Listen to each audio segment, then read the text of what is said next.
Hey everybody, welcome to the channel and welcome to Celebrate Sausage. I hope you're having a great day. My name is Eric and I'm glad you could join us because today we're going to be talking about sausage making from a slightly different perspective. We're going to be talking about the equipment used in making sausage. Now we use a lot of different equipment in our process because we make a lot of different sausages, and rather than catalog all the different things that we use, I thought it'd be best to just share with you the top 5 pieces of equipment that I think every sausage maker needs to own in order of importance. Starting with number 1. The first piece of equipment that we're going to talk about today is one that I consider to be extraordinarily important. Matter of fact, I feel like this is the most important item on today's list because it plays such a powerful role in good sausage making. Can you guess what it is? Well, if you guessed a thermometer, you would be correct. Having a good thermometer in sausage making is absolutely critical. I mean, it could be the difference between a juicy and meaty sausage or a dry and crumbly sausage. And in our operation, these are the units that we use most to measure the temperature of our sausage, whether it's at the beginning of the process or at the end of the process. And they're all from a company called Thermoworks. Now, Thermoworks has built a reputation for itself for delivering a high quality product that's accurate and reliable. So these two we use probably more than any. They're instant read thermometers.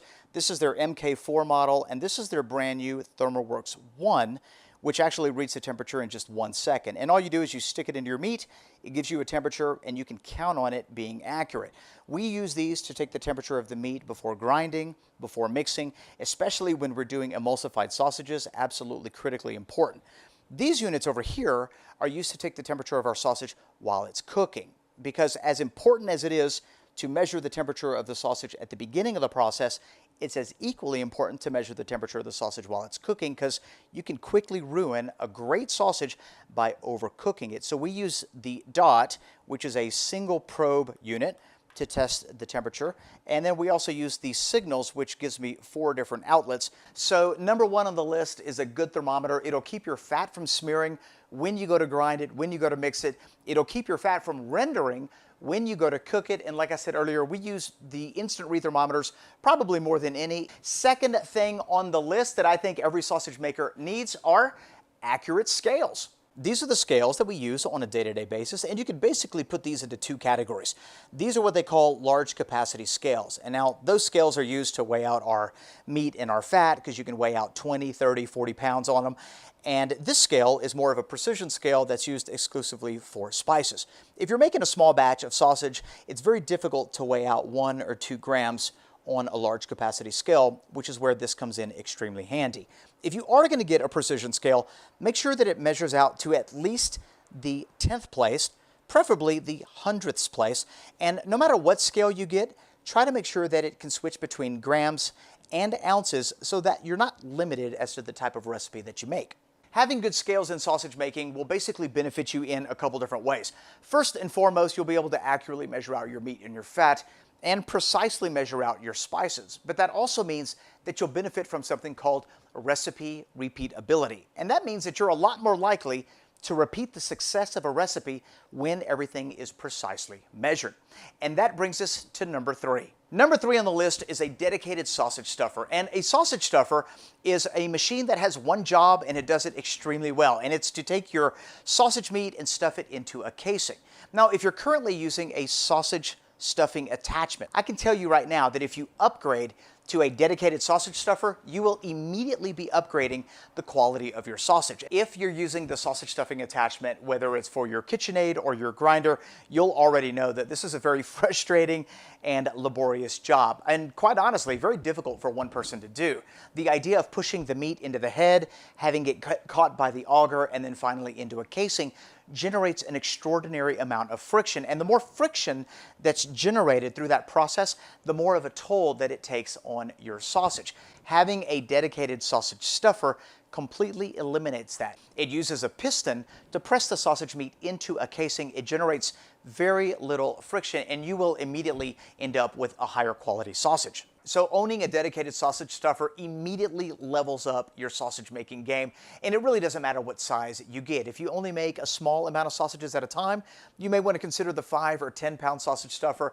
If you make a lot, or if you plan on making a lot, like starting a small business, then consider the 20, 25, or 30 pound sausage stuffer, which allows you to work a lot more efficiently. I upgraded my sausage stuffer to the 25 pound electric sausage stuffer from the sausage maker, and it completely changed the way we make sausages. I mean, I can empty out 25 pounds of sausage meat into a casing in just over 90 seconds. And so it's allowed us to work a lot more efficiently and still produce an extraordinarily high quality sausage.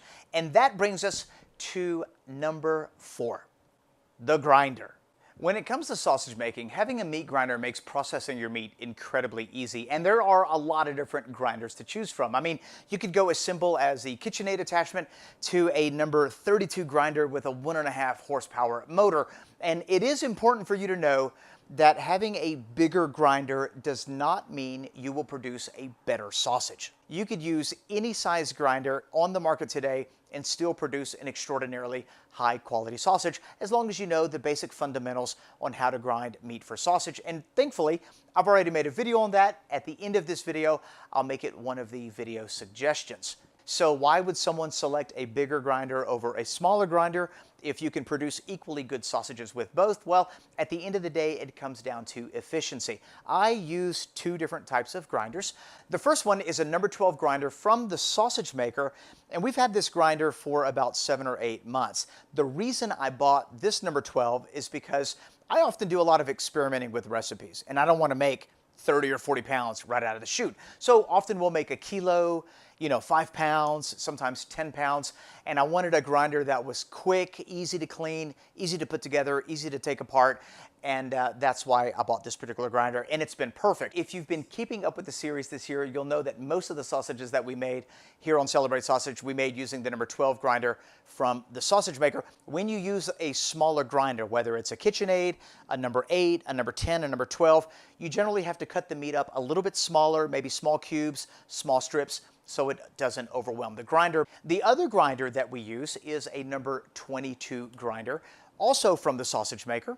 And this grinder is not only bigger, but it also has a stronger motor. It's a number 22 grinder with a 1.5 horsepower motor. Now what that means is that I don't have to do as much knife work on the front end getting the meat ready for the grinder. So my strips can be thicker and longer, my chunks can be fatter, and this number 22 grinder will handle it with no problem. So generally, whenever I have to grind 30, 40, 60, 100 pounds of meat, I'm going to use the larger grinder because it's a lot more efficient and I don't have to do nearly as much knife work.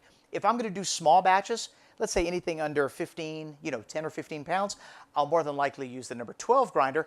And although I have to do a few extra cuts, it's absolutely worth it. And just remember that the different size grinders, although different in efficiency, still produce the same quality grind as long as you follow some basic principles when it comes to grinding meat for sausage. And that brings us to number 5, a vacuum sealer.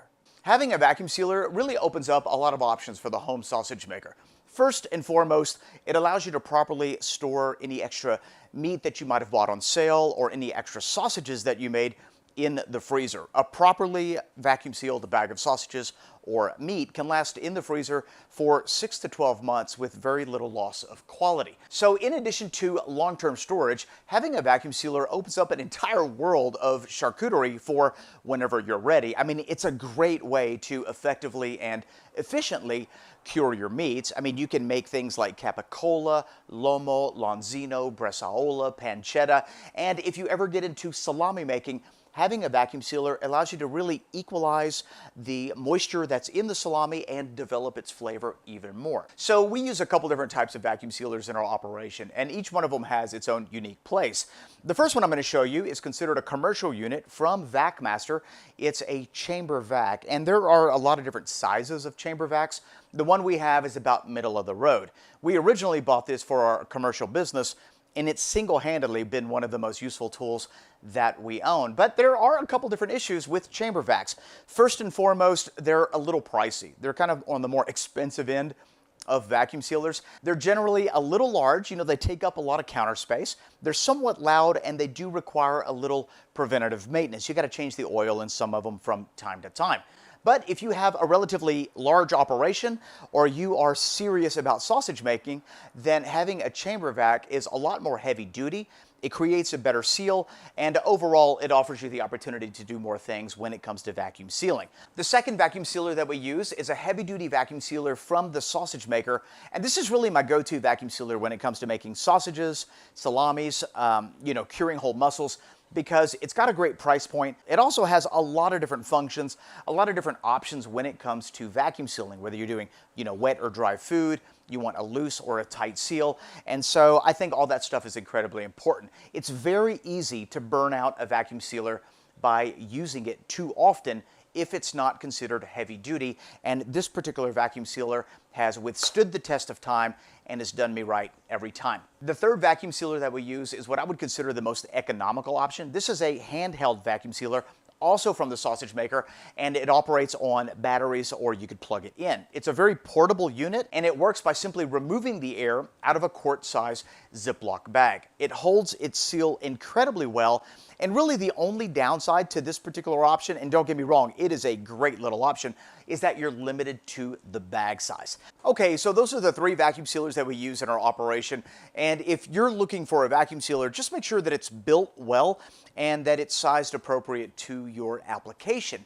And if you're still with me, I have got an honorable mention piece of equipment that I want to share with you. This is technically not necessary. It didn't make it in the top 5, but it sure is incredibly helpful. And we added this piece of equipment last minute due to the popularity here on Celebrate Sausage Season 2. What I'm talking about are these stuffing horn cleaners that you see me use in my videos, and these things are great. They make cleaning those stuffing horns extremely easy. Let me show you what they are. This cleaning set is made by the sausage maker, and I would consider this their complete set. You've got 4 plungers, and each plunger has its associated stiff bristle brush that comes along with it.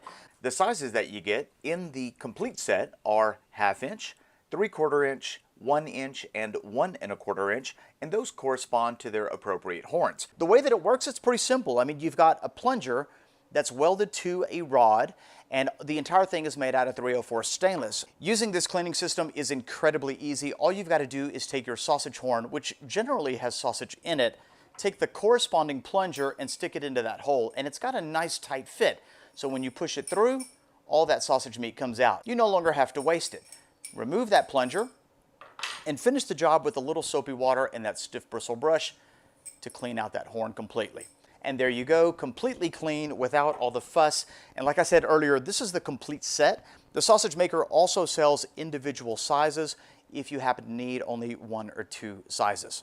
And there you have it. That's the 2 Guys in a Cooler top 5 things that I think every sausage maker ought to own, with a number 6th honorable mention because it sure does make cleanup a whole lot easier. If you have any questions about anything that we talked about in today's video, leave me a comment in the comment section below, and in the description box, I'm going to put a link to all the different products in the event that you want more information and you want to read up about it, or you just want to pick up a thing or two for yourself. If you like this video or got anything out of it, a great big thumbs up would be helpful. And if you're new here, don't forget to click that subscribe button and that notification bell. Tomorrow, we have got a very exciting episode here on Celebrate Sausage. Be sure to tune in, same time, same place.